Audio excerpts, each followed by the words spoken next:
చూస్ country delight, live better. ఇప్పుడే country delight app ని download చేసుకోండి. ప్రస్తుతం మనతో పాటు ఉన్నారు శ్రీకృష్ణ సుధీ గారు. ఒక్కసారి గురువు గారితో మాట్లాడదాం. ఎందుకంటే 7వ తారీఖు చంద్రగ్రహణం ఉంది. ఇది సంపూర్ణ చంద్రగ్రహణం అంటున్నారు. సో దీనికి సంబంధించి ఏ రాసుల వారికి ఇబ్బందులు ఉన్నాయి, ఏ రాసుల వారికి ప్రయోజనాలు ఉన్నాయి, అలాగే ప్రకృతి వైపరీత్యాలు ఏమన్నా ఉన్నాయా, ఇలా మొత్తం గురువుగారిని అడిగి అన్ని తెలుసుకుందాం. గురుగారు నమస్తే అండి. నమస్కారం అండి. గురుగారు, ఇప్పుడు చాలా రాసులకి ఇబ్బందికర పరిస్థితులు ఉన్నాయి ఈ గ్రహణం వల్ల. కొన్ని రాసులకి చాలా మేలు జరుగుతుంది అంటున్నారు. ఏ రాసులకి మేలు జరుగుతుంది, ఏ రాసులకి ఇబ్బందికర పరిస్థితులు ఉన్నాయి, అలాగే కొన్ని ప్రకృతి వైపరీత్యాలు కూడా ఉన్నాయి అంటున్నారు. వీటన్నింటిని గురించి వివరించండి.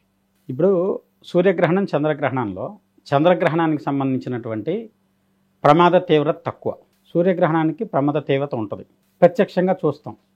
2019 కానివ్వండి, మొన్న వచ్చిన సూర్యగ్రహణం తర్వాత కానీ కొన్ని ఇబ్బందులు చూసాం. చంద్రగ్రహణానికి ఏంటంటే అంత తీవ్రత ఉండదు.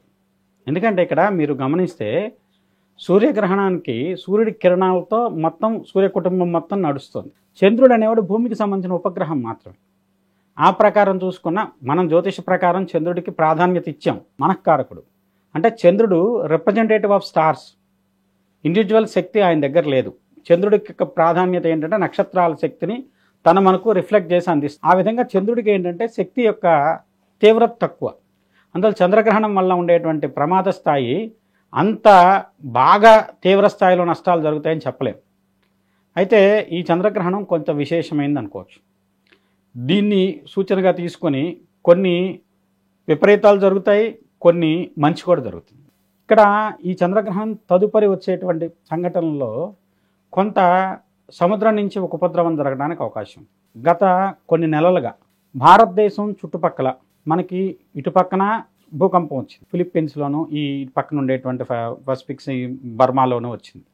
ఆఫ్ఘనిస్తాన్లో ఇటు పక్కన వచ్చింది. అంటే తూర్పు పడమర రెండు దిక్కులా కూడా భూకంపాలు వచ్చినాయి. అయితే దక్షిణ భాగంలో హిందూ మహాసముద్రంలో కానివ్వండి, లేదంటే వచ్చేసి హిందూ మహాసముద్రానికి అటు ఇటు ఉండేటువంటి చిన్న సముద్రం, బంగాళాఖాతం, అరేబియన్ సముద్రాల్లో ఏదో రకమైనటువంటి తుఫాను తీవ్రత కానివ్వండి, సునామీ లాంటిది కానీ రావచ్చు. ఇప్పుడు ఒక పెద్ద ఉపద్రవం రావడానికి ముందు భూమిలో వచ్చేటువంటి కొన్ని ప్రకంపనలు దాని తర్వాత వచ్చే తీవ్ర స్థాయిలో వచ్చేటువంటి ఉపద్రవానికి సూచన కింద తీసుకుంటారు.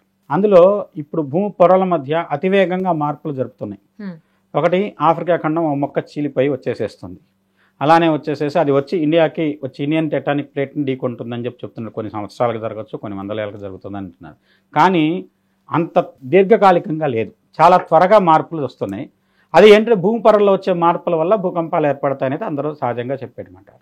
అయితే సముద్రం లోపల వచ్చే ఉపద్రవాలకు చంద్రగ్రహణం కారణమవుతుంది. ఇంకా దీంట్లో ఇంకో విశేషం ఏంటంటే కుంభరాశి, శతభిష నక్షత్రం, పూర్వభాద్ర నక్షత్రం, ఈ రెండు నక్షత్రాలతో గ్రహణం ఏర్పడుతుంది. శతభిష నక్షత్రం అది 100 రకాలైన ఫలితాలు ఇస్తుంది. శతతార అంటాం దాన్ని. అంటే ఒక నక్షత్రం కాదు శతభిషం, కొన్ని నక్షత్రాల గుంపు శతభిష నక్షత్రం. అందువల్ల దీంట్లో వచ్చే మంచి ఫలితం ఏంటంటే అనూహ్యంగా కొన్ని నిక్షేపాలు బయటపడతాయి. భూమిలో అంతర్గతంగా ఉండేటువంటి కొన్ని నిక్షేపాలు బయలుపడటానికి సూచన కింద చెప్పచ్చు. కుంభం అంటేనే రహస్యం. కుంభరాశిలో శతభిష నక్షత్రంలో ప్రారంభమయ్యి పూర్వభద్ర నక్షత్రంతో ముగుస్తున్నటువంటి గ్రహణం. అందులో ఈ గ్రహణం ఏంటంటే దీర్ఘకాలికంగా ఉంటుంది. 9:56 నుంచి 1:26 వరకు రాత్రిపూట జరుగుతుంది గ్రహణం. చాలా దీర్ఘమైనటువంటి గ్రహణం. అందులో ఈశాన్యంలో మొదలెట్టి ఆగ్నేయంలో జరిగి నిమీలనం వచ్చేసి నైరుతిలో జరుగుతుంది. అంటే ఇటు నుంచి ప్రారంభం మూసుకుంటూ వచ్చి ఈశాన్యం శృంగం నుంచి మూసుకుంటూ వచ్చి నైరుతి నుంచి బయటికి వెళ్తారు. నైరుతి రాహువు దిక్కు.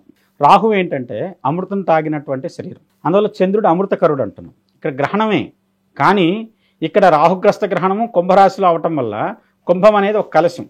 మీకు కుంభకోణం క్షేత్రం వినుంటారు. ఆ కుంభకోణానికి ఆ పేరు రావటం కూడా శివుడు అమృతాన్ని ఒక కుంభంలో దాచి ఆ బాణంతో తనే దాన్ని ఒకసారి బ్రేక్ చేసినందుకు సృష్టి నిలబడింది. అందుకని ఆ కలశం రూపంలో అమృతాన్ని దాచాడు శివుడు అని చెప్తారు. అలానే ఇక్కడ ఈ గ్రహణంలో కొంత సృష్టికి, ముఖ్యంగా భారతదేశానికి, ఎందుకంటే ఇది భారతదేశం గ్రహణం భారతదేశం మీదుగా వెళ్తుంది. తద్వారా భారతదేశానికి కొంత మేలు కలిగేటువంటి ఆర్థిక పరమైనటువంటి వృద్ధి జరగడానికి అవకాశమైనటువంటి మార్పులు ఏర్పడతాయి. అలానే ఈ గ్రహణం వల్ల కుంభరాశికి సంబంధించిన వ్యక్తులు, మీనరాశికి సంబంధించిన వ్యక్తులు కొంత ఇబ్బంది పడేటువంటి అవకాశం ఉంది. రాసుల్లో శతభిష నక్షత్రం, ధనిష్ఠా నక్షత్రం 3-4 పాదాలు, పూర్వభద్ర మొదటి 3 పాదాలు, అలానే పూర్వభద్ర నక్షత్రం మీనరాశిలో కూడా ఉంటుంది. ఒక 4వ పాదం. మీనరాశి వాళ్ళ పరిస్థితి మూలిగా నక్క మీద తాడిపండు పడ్డట్టు ఉంటుంది ఇప్పుడు, అంత తీవ్రం. ఎందుకంటే వాళ్ళే శని వల్ల ఇబ్బంది పడుతున్నారు. అలాంటిది ఇప్పుడు దీనివల్ల ఇంకొంచెం తీవ్రత ఎక్కువ ఉండేటువంటి అవకాశం ఉంది. మేషరాశికి సంబంధించి చూసుకున్నట్లయితే వాళ్ళకు అనూహ్యంగా లాభం జరుగుతుంది. ఏలినాటి శని ఉంది వాళ్ళకు కూడా, కానీ ఈ గ్రహణం లాభస్థానంలో అవటంతో వాళ్ళకి కొంత మేలు జరిగేటువంటి అవకాశం కనపడుతుంది.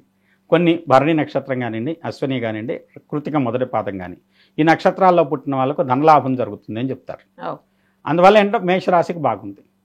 వృషభ రాశిలో పుట్టిన వాళ్ళకి కొంత మానసికపరమైనటువంటి వ్యాధులు, ఎందుకంటే రాజ్యస్థానంలో వృత్తిరీత్యా మార్పులు, లేదంటే వృత్తి వ్యాపారాల్లో ఉన్నటువంటి వాళ్ళకు కొన్ని ప్రతికూలతలు, శత్రువుల వల్ల కానివ్వండి, లేకుంటే వచ్చేసి అధికారుల వల్ల కానివ్వండి, వాళ్ళకు వేధింపులు ఉండేటువంటి అవకాశం. అలానే మిథున రాశి వారికి వాళ్ళ పరిస్థితి కొంచెం గురుడి వల్ల ఇబ్బంది ఉంది. అలానే ఈ గ్రహణం వాళ్ళకు కొంత సమస్యలను, కొంత ప్రతికూలతలను ఇస్తుంది అని చెప్పచ్చు. ఆ విధంగా మిథున రాశి వాళ్ళకు కూడా అనుకూలమైనటువంటి ఫలితాలు లేవు. కర్కాటక రాశి వాళ్ళకి కొంత లాభం ఉంది. కర్కాటక రాశిలో ఉండేటువంటి నక్షత్రాలు పుష్యమి నక్షత్రం, పునర్వసు 4వ పాదం, ఆశ్లేష. ఈ రాశి వాళ్ళకు కొంత ఆర్థిక పరమైనటువంటి లాభము, లేదంటే ఒక సమస్య నుంచి పరిష్కారం లభించేటువంటి అవకాశం ఉందని చెప్పచ్చు.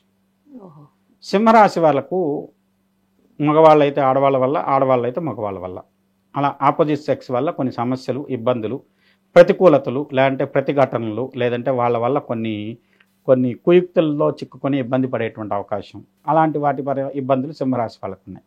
కన్యారాశి వాళ్ళ పరిస్థితి చూసుకున్నట్లయితే వాళ్లకు ఈ గ్రహణం 6th హౌస్లో ఏర్పడుతుంది. అందువల్ల వాళ్ళకు వచ్చేసరికి ఆరోగ్యపరమైన సమస్యలు, కొంచెం బహు కష్టం, చిన్న చిన్న సమస్యలే పెద్దవిగా అయ్యి వాళ్ళను అటు ఇటు తేల్చుకొని ఎదమిద్దమైనటువంటి సందిగ్ధ స్థితిలో ఉంచేటువంటి అవకాశం ఉంది. అలానే తులారాశి వాళ్లకు చాలా ఇబ్బంది, వాళ్ళకి గౌరవభంగం కలుగుతుంది. అధికారంలో ఉన్న వ్యక్తులకైతే వాళ్ళకు కొంత ప్రతికూలతలు, తనకి చాలా చిన్నవాళ్ళ వ్యక్తుల వల్ల మాట పడవలసి రావటము, లేదంటే అవమానాలు ఎదుర్కోవాల్సి రావటమో జరగవచ్చు. వృశ్చిక రాశికి చాలా బాగుంది, అనుకూలమైనటువంటి ఫలితాలు ఉంటాయి. ధనుస్సు రాశి ఈ గ్రహణం వల్ల అత్యంత లబ్ధి పొందే రాశి కింద చెప్పచ్చు. మూలా నక్షత్రం కానీ, పూర్వాషాఢ కానీ, ఉత్తరాషాఢ మొదటి పాదం కానీ చాలా అనుకూలమైనటువంటి ఫలితాలు పొందగలుగుతారు. చాలా మంచి ఆర్థిక లాభం ఉంటుంది.